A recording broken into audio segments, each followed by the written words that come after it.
Vuelta al Día.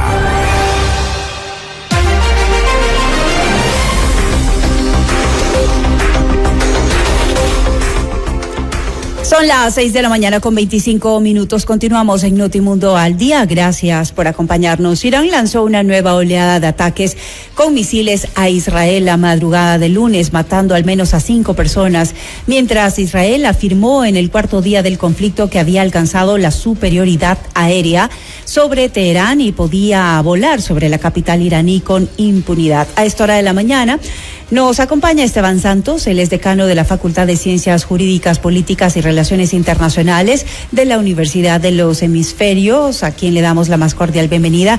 Muchísimas gracias, doctor, por estar con nosotros a esta hora de la mañana. En Notimundo al Día vamos a hablar precisamente sobre la escalada de tensiones en Medio Oriente. ¿Qué es lo que se espera?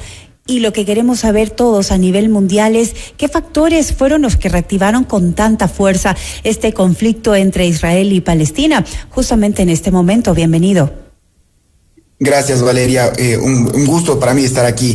A ver, ¿por qué escala? Y primero vamos diferenciando. El conflicto entre Israel y Palestina es un conflicto abierto y yo me permito decir que es un conflicto entre Israel y Hamás. Pero esa es una rama que sigue abierta. ¿Por qué ahora el mundo regresa a ver con atención nuevamente al Medio Oriente? Por este conflicto que se acaba de recrudecer con su enemigo acérrimo de Irán. Entonces, ¿por qué el conflicto escala en este momento? Hubo un ataque israelí a instalaciones diplomáticas iraníes en Siria, en un tercer país. Se bombardeó su embajada en Damasco. Irán le responde indirectamente, pero algo sin precedentes lo que se acaba de volver a dar en este momento. Lo que Israel dice es que tengo que hacer un ataque preventivo porque no puedo permitir que Irán llegue a tener una bomba nuclear. Entonces, lo que acaba de hacer ahora Irán es responder a este primer ataque. El problema es que empieza a escalar de tal forma, Valeria, que ya hemos visto que el famoso Iron Dome, este domo de hierro que dice Israel, que es lo que básicamente su primer fuerza de protección, no ha sido 100% impermeable. Y ya hemos tenido algunos ataques con misiles balísticos que han caído en Tel Aviv, en Haifa, y lo que yo lamento, Valeria, es que estamos viendo cómo empieza a recrudecerse ya no con instituciones netamente militares, sino también que la población civil y en este punto está siendo la principal afectada y por lo tanto el miedo que tenemos a que este conflicto se pueda regionalizar. Ahora, ¿cómo va a afectar la estabilidad ese conflicto en Medio Oriente, doctor? Bueno, pongámoslo primero en perspectiva. Estamos hablando de que Irán es un país que tiene alrededor de unos 80 millones de personas, Israel 10, pero Israel es uno de los ejércitos mejor preparados del planeta y tiene a su principal aliado a los Estados Unidos. Estados Unidos está fungiendo en este momento como una suerte de contendor, porque si bien no está de acuerdo con una escalada hacia Israel, está claro que es su principal benefactor, es su principal, es el país que le entrega principalmente armamento bélico. Entonces, el miedo es que, por ejemplo, Valeria, si es que el día de hoy se llegase a cerrar el estrecho de Hormuz, es un estrecho que puede controlarlo Irán y por donde pasa alrededor del 25 al 30% del crudo y del gas natural a nivel mundial. Entonces, lo que tendríamos es una escalada sin precedentes de los precios del crudo. Hoy día ya están cotizando alrededor del 74, 75 dólares el crudo Brent. Entonces, esa sería una respuesta inmediata en un contexto internacional, pero lo que se tiene como miedo es que esto contamine a otros países. Por eso es que Arabia Saudita, los Emiratos están muy, muy atentos de esto. Una posible mediación que en este momento le veo muy lejana de países como Qatar, pero que está claro que esto tiene la posibilidad de poder expandirse en el mundo. ¿Qué van a hacer el resto de potencias? Si es que Rusia le va finalmente a dar un apoyo, que en lo personal no lo creo, si bien se lo ha dicho de palabra, Rusia tiene su plato lleno pues con todo el conflicto que está pasando con Ucrania, y lo propio, la forma de contención o cuál será la postura final que adopte la China. Exactamente, eso es el siguiente tema, doctor, porque claro, sería lo ideal que las potencias del mundo llegaran a ayudar con el diálogo de paz entre estos países. Sin embargo, pues se conoce que siempre hay participación de estas potencias mundiales por un lado y por el otro, Estados Unidos, China. ¿Esto podría llevarnos a preocuparnos por una posible tercera guerra mundial, doctor? El miedo que tenemos siempre es que se dé un error de cálculo y que esto se salga de control. Está claro que han habido siempre lo que se conoce como guerras proxies, o sea, esta enemistad a través de terceros se ha visto manifestada, por ejemplo, en Palestina con lo que es Hamas, en Yemen con los Houthis, o lo propio que fue Siria bajo el régimen de Bashar al-Assad. Pero ahora hay nuevas potencias, como lo es Turquía, por ejemplo, y es un nuevo actor muy fuerte dentro de la región. ¿Cuál va a ser el rol activo de la Unión Europea? En mi criterio todavía limitado.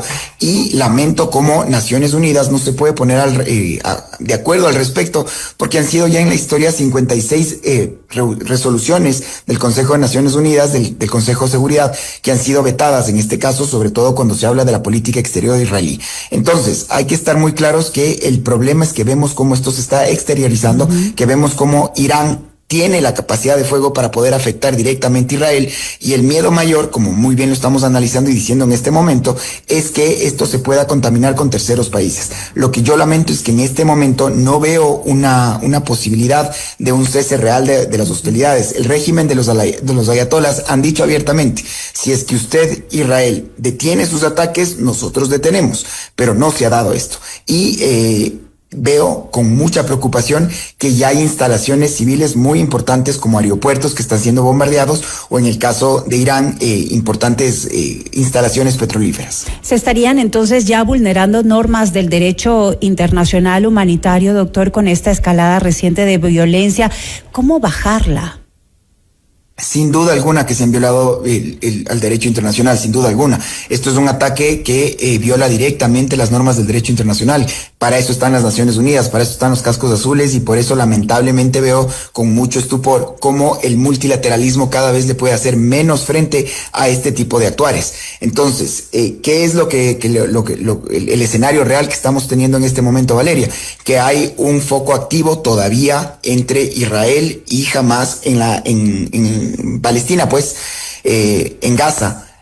Tenemos un frente abierto, Rusia-Ucrania. Tenemos un frente abierto en este momento entre entre India y Pakistán en Cachemira. Lo propio te puedo decir con Nagorno-Karabaj entre Armenia y Azerbaiyán. O sea, hay muchos focos de conflicto en este momento en el planeta. Hay muchas potencias que tienen sus intereses directos ahí, y lo que se especula, lo que se lamenta, como decía hace un segundo, que el multilateralismo no le puede hacer directo a frente. Por eso es que una mediación le veo muy difícil de los Estados Unidos en este momento, porque es una parte activa dentro del conflicto, y lo que no queremos es que esto se externalice. Pero hasta ahora lo único que he visto, por lo menos dentro de información oficial, es que se está recrudeciendo. Ninguna de las dos partes están dando su brazo a torcer, y el miedo es que solo tenga unas repercusiones mayores, no solo para la estabilidad, para la paz, sino evidentemente el costo en vidas humanas que se está perdiendo. Estamos conversando con el doctor Esteban Santos, decano de la Facultad de Ciencias Jurídicas, Políticas y de Relaciones Internacionales de la Universidad de los Hemisferios.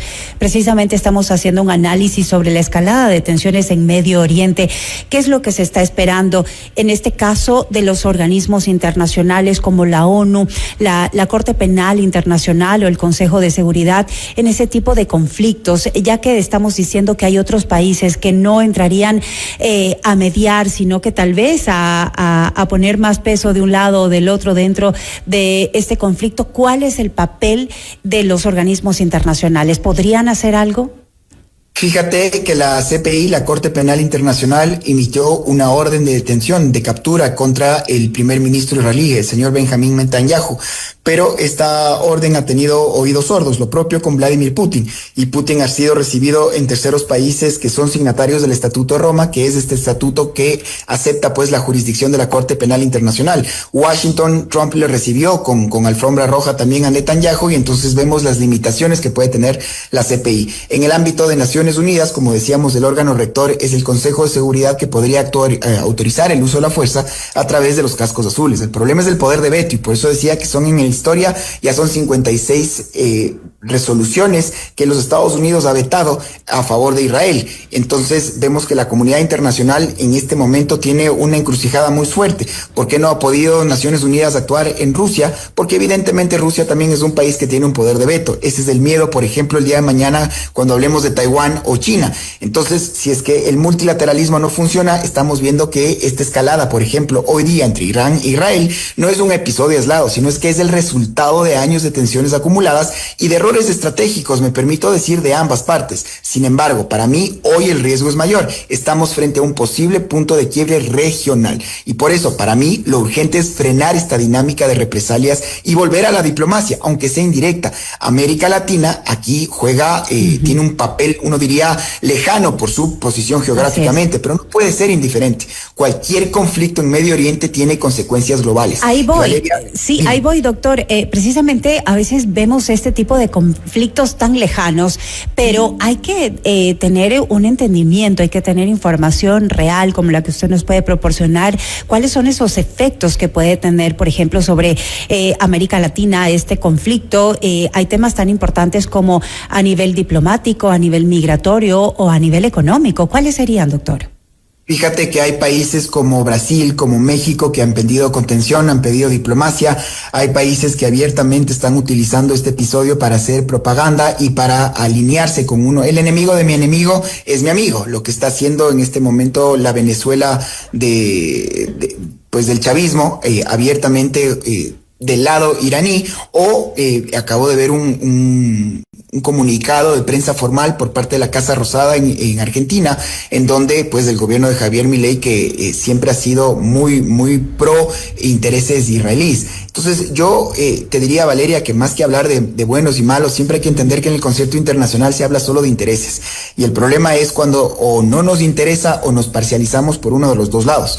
Aquí hay que entender que hay consecuencias globales inmediatas, como tú muy bien lo decías, el precio del petróleo, que lo hablábamos sobre un segundo, que esto, por ejemplo, le puede beneficiar en el corto plazo de manera directa a una Rusia que se envalentonara en sus esfuerzos bélicos que está haciendo en contra del pueblo ucraniano. Pero en Latinoamérica creo que tenemos la oportunidad y la necesidad de tener una fuerza común, de ser un peso regional, y esto solo lo vamos a poder hacer si es que existe esta coherencia dentro de las posturas del derecho internacional.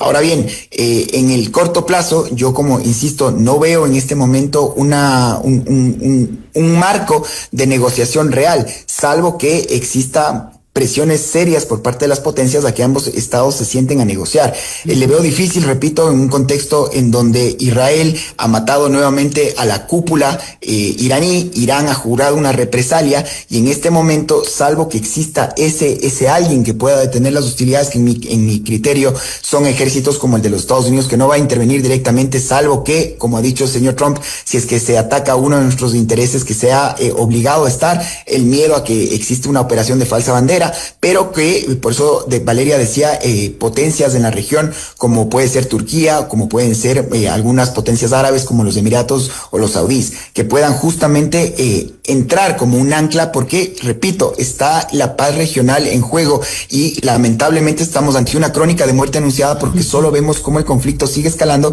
sin una real contención por ninguna de las dos partes. Queremos agradecerle muchísimo por esta valiosa información brindada para nuestros oyentes de FM Mundo. Esteban Santos, decano de la Facultad de Ciencias Jurídicas, Políticas y Relaciones Internacionales de la Universidad de los Hemisferios, esta mañana con nosotros. Esteban, que tenga usted muy buenos días, un excelente inicio de semana.